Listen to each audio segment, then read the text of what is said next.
सही कहा है किसी ने, चिंता और चिता में सिर्फ एक बिंदु का फ़र्क होता है। इस दुनिया में कुछ लोग बेवजह चिंता करते हैं, बिना किसी कारण के ही अपने आप को और मन को परेशान करते रहते हैं। चिंता हमें बीमार करती है। आज की इस वीडियो में हम सीखेंगे कि हमें बेवजह चिंता नहीं करनी चाहिए। एक गांव में एक किसान था जिसे एक बहुत ही बुरी आदत लग चुकी थी, और वह आदत थी बेवजह चिंता करने की। वो हर समय किसी न किसी चीज़ की चिंता करता रहता। वो हर समय सोचता रहता कि कहीं मेरे साथ कुछ गलत ना हो जाए, जबकि उसकी ज़िंदगी में अभी तक सब कुछ ठीक ही चल रहा था। उसके पास एक बड़ा सा खेत था जिसमें अच्छी खासी फसल हो जाती थी। खेती करने के 2 बैल गाड़िए थे और एक अच्छा घर था। एक पत्नी और 2 प्यारे बच्चे थे। लेकिन फिर भी वह किसान किसी न किसी अनहोनी के बारे में सोचकर बेवजह चिंता करता था। कभी सोचता कि अगर मेरी फसल में कीड़े लग जाए तो क्या होगा, अगर आवारा पशुओं ने फसल को बर्बाद कर दिया तो क्या होगा, अगर सूखा पड़ गया या ज़्यादा बारिश हो गई तो मेरी फसल खराब हो जाएगी। ऐसे ही वो भविष्य की अन्य बातों के बारे में सोच कर बेवजह चिंता में डूबा रहता था। जैसे ही कि कहीं खेती के समय मेरे बैल बीमार ना पड़ जाए, मेरे बच्चों का भविष्य कैसा होगा, कहीं बुढ़ापे में मुझे कोई बीमारी ना हो जाए, मेरे बच्चे बुढ़ापे में मेरा ख्याल रखेंगे कि ना या नहीं वगैरह। अपनी इस लगातार बेमतलब चिंता करने की आदत की वजह से वो आसान और परेशानी लग रहा था, और अब उसका किसी भी काम में मन नहीं लग रहा था। उसकी पत्नी ने भी उस बात को अनुभव किया कि उसे बिना मतलब चिंता करने की आदत पड़ चुकी है। उसने उसे कई बार समझाने की कोशिश की, तुम बेवजह चिंता करना छोड़ दो, लेकिन उसके समझ में कोई बात मतलब नहीं। उसने उसे कई बार समझाने की कोशिश की कि तुम बेवजह चिंता करना छोड़ दो, लेकिन उसके समझ में ना का कोई मतलब नहीं था। उसे पता चला कि नगर में एक महात्मा आए हैं जिनके पास सारी समस्या का हल है। फिर एक दिन बौद्ध भिक्षुक के आश्रम में पहुंची। बौद्ध भिक्षुक बहुत ही बुद्धिमान और ज्ञानी व्यक्ति थे। किसान और उसकी पत्नी अपनी सारी समस्या बौद्ध भिक्षुक के समक्ष रख दी। किसान ने कहा, महात्मा, मैं हर समय किसी न किसी बात की चिंता करता रहता हूँ। मैं ज़्यादातर उन बुरी चीज़ों के बारे में सोचकर चिंता करता होता हूँ जो अभी तक मेरे साथ हुई ही नहीं।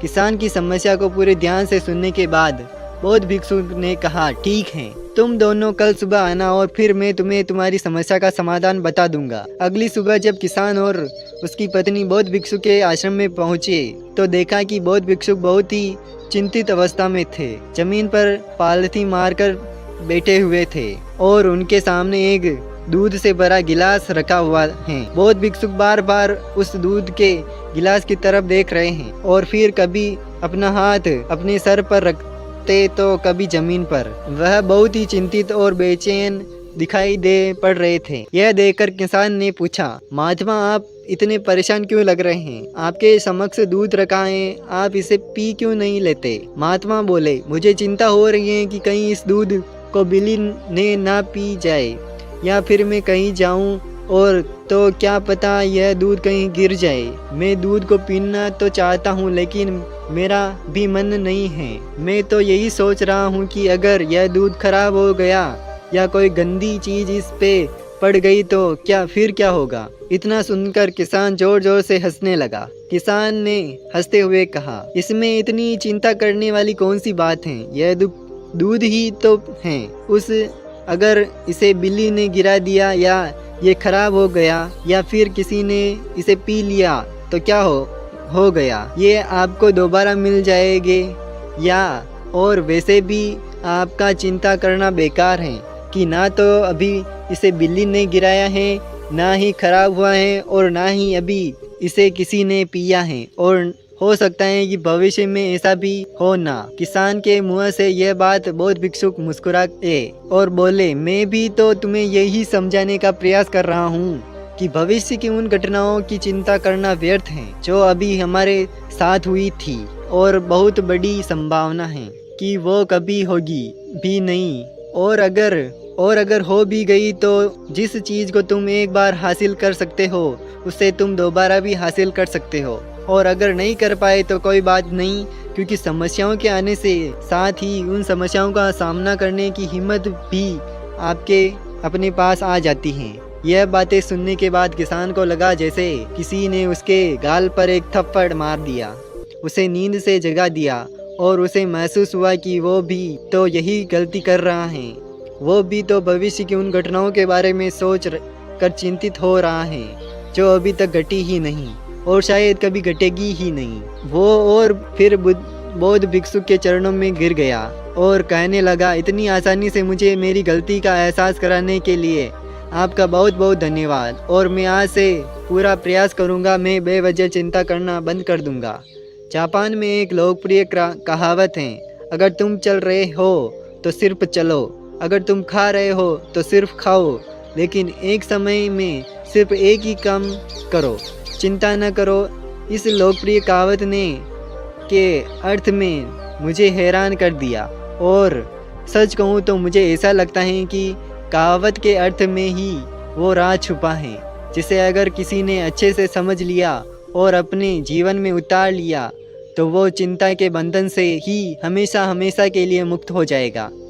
इस कहावत के अर्थ के बारे में हम आगे बात करेंगे, लेकिन उससे पहले देखते हैं कि हमारे दिमाग में इस तरह के विचार ज़्यादा चल रहे होते हैं।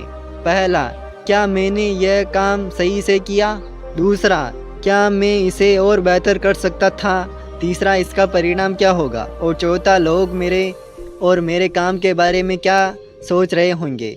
ये ऐसे कुछ विचार हैं जो हमारे दिमाग को सिस्टम में ज़्यादातर समय चलते रहते हैं, लेकिन हमें पता नहीं चलता है, क्योंकि हमने इन विचारों के साथ जीना सीख लिया और हमारा दिमाग काम भी ऐसे ही करता है कि अगर हमने इसे किसी काम को कई बार करवा लिया तो फिर यह उससे अपनी आदत बना लेता है और फिर हमारे चाहे बिना भी उसी काम को करने का प्रयास करता है।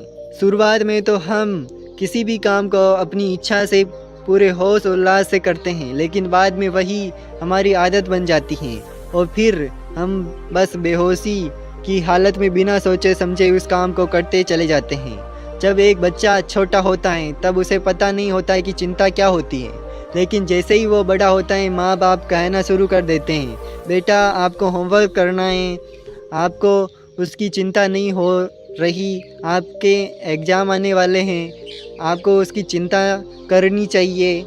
और ऐसे ही न जाने कितने सारे चीज़ों के लिए बच्चों के आसपास के लोग उसे चिंता करने के लिए कहते हैं, और वो छोटा बच्चा इस बात को मान लेता है। यह अच्छा किसी भी काम को करने के लिए हमें उसकी चिंता करनी पड़ जाए और फिर वह भी किसी काम की घटना के बारे में बार बार सोचने लगता है।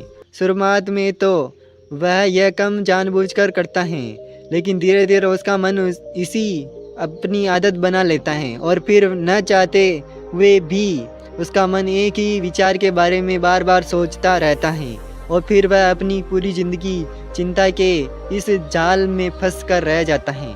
लेकिन अब प्रश्न यह उठता है कि इसका समाधान क्या है? तो इसका समाधान है ऊपर बताई गई जिन कहावत को अर्थ यानी जागरूकता।